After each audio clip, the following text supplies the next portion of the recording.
येत्या 2 फेब्रुवारीला येत आहे वसंत पंचमी. वसंत पंचमी हा हिंदूंचा महत्त्वाचा सण. या उत्सवादरम्यान भक्त देवी सरस्वती, ज्ञान, बुद्धी, कला आणि विद्येची देवता यांची पूजा करत असतात. वसंत पंचमीला मोठे सांस्कृतिक, धार्मिक आणि सामाजिक महत्त्व आहे, कारण ती निसर्गाच्या नूतनीकरणाचे आणि नवीन सुरुवातीच्या प्रारंभाचे प्रतीक मानले जाते. येत्या ह्या 2 फेब्रुवारीच्या वसंत पंचमीला साहजिकच सरस्वती पूजेला खूपच महत्त्वाचा मान दिलेला आहे, खूपच महत्त्वाचा दर्जा दिलेला आहे. या दिवशी महत्त्वाच्या करायच्या गोष्टी म्हणजे आपण स्वामी भक्तांनी नेमकं काय करायचं आहे हे सांगायच्या अगोदर मी प्रथमतः तुम्हा सर्वांचे मी आणि माझे स्वामी या चॅनलमध्ये सर्वांचे स्वागत करते. आपण व्हिडिओला सुरुवात करताना पाहिलंच आहे की याच्यामध्ये वसंत पंचमी, सरस्वती पूजन हे त्याचबरोबर मुलांकडून आपण नेमक्या कोणत्या गोष्टी करून घेतल्या पाहिजेत की जेणेकरून या वसंत पंचमीचा लाभ आपल्याला भेटणार आहे. विशेष परंपरा नेमकी काय आहे, कोणती विशेष कामे या दिवशी केली पाहिजेत, बरोबर. या दिवशी मुलांकडून नेमकं कोणतं पूजन करून घ्यायचं पाहिजे किंवा घेतलं पाहिजे ह्याची संपूर्ण माहिती मिळेलच. त्यासाठी व्हिडिओ तुम्ही शेवटपर्यंत पहा. तर चला व्हिडिओला आपण सुरुवात करूयात.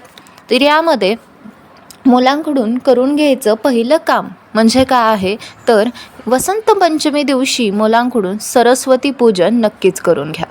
सरस्वती माता म्हणजे हे शिक्षणाची देवता आहे, ज्ञानाची देवता आहे, विद्येची देवता आहे.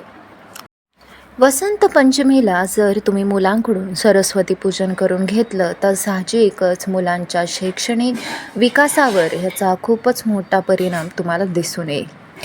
याचबरोबर मुलांकडून सरस्वती मंत्र म्हणून घ्या.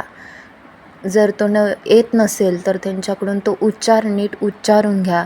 त्यांना तो मंत्र ऐकवा आणि त्याचा रिपीट टेलिकास्ट करा.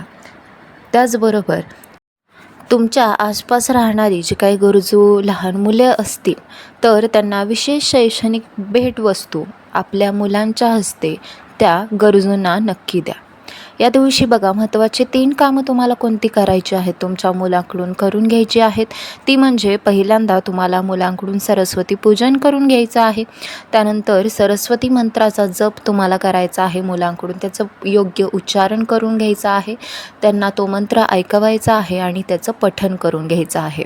आणि त्यानंतरची विशेष बाब म्हणजे विशेष शैक्षणिक वस्तू, जे काही भेटवस्तू असतील तर ते तुमच्या मुलांच्या हस्ते, हे जे काही गरजू मुलं असतात लहान, त्यांना भेटवस्तू म्हणून तुम्ही हे अनेक वस्तू, लहान छोट्या मुलांच्या खेळणी असतील किंवा पुस्तकं असतील तर ते तुम्ही देऊ शकता.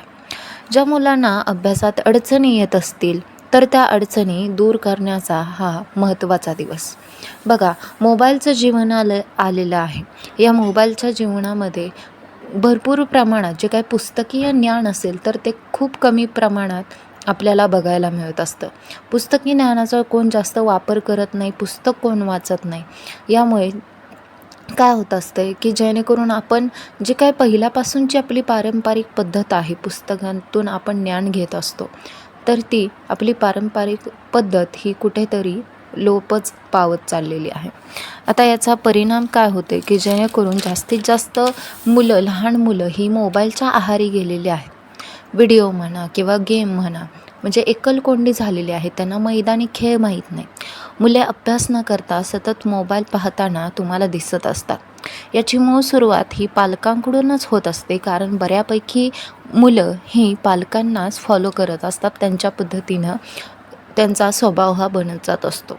यामुळे मुलांना अभ्यासात यश मिळवण्यासाठी तुम्ही हे जे काय नियम आहेत किंवा हे जे काय उपाय आहेत ते जरूर वसंत पंचमी दिवशी करून पहा. याचा चांगला फायदा तुम्हाला होतच जाईल.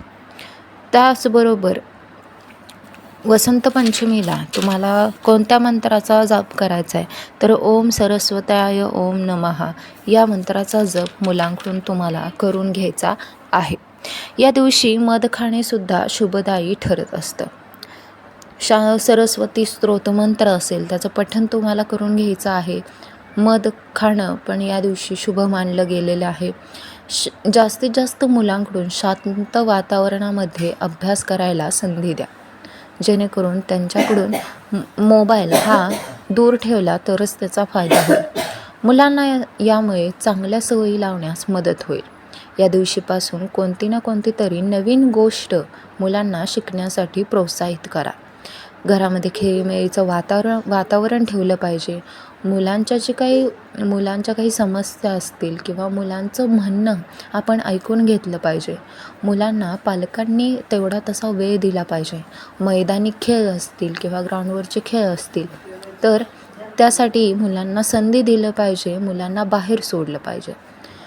याच दिवशी वसंत पंचमी दिवशी हे खूपच महत्त्वाचं कार्य तुम्हाला सुरुवात करायची आहे ज्ञान आणि मिळवण्यासाठी. त्याचबरोबर तुमच्या मुलांच्या उज्ज्वल भविष्यासाठी वसंत पंचमीचे हे उपाय नक्कीच करून पहा. व्हिडिओ आवडल्यास व्हिडिओला नक्कीच लाईक करा, जास्तीत जास्त शेअर करा आणि आमच्या चॅनलला सबस्क्राईब करा. धन्यवाद.